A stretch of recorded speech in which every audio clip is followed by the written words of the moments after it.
How do you add a Google account to your Samsung Galaxy device? Well, in today's video or episode, we're going to be learning how we can do just that.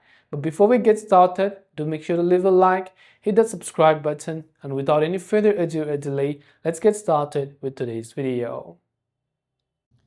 If you want to add Google account to Galaxy S25, S25 Ultra, or even the older series, it's actually quite very simple for us to do so.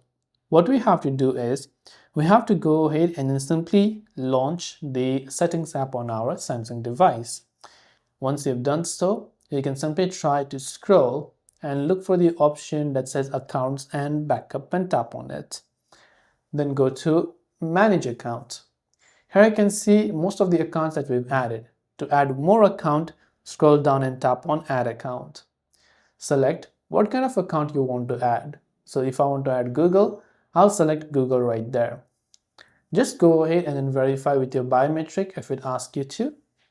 Then enter the Google account credentials. So enter the email address registered with your other Google account. Tap on next and enter your password. And once done, you would have added the Google account to your Samsung Galaxy device. I hope the video helped you out, and if you have any questions, feel free to leave them down below. Thanks for watching till the very end of the tutorial, and see you soon in the next video.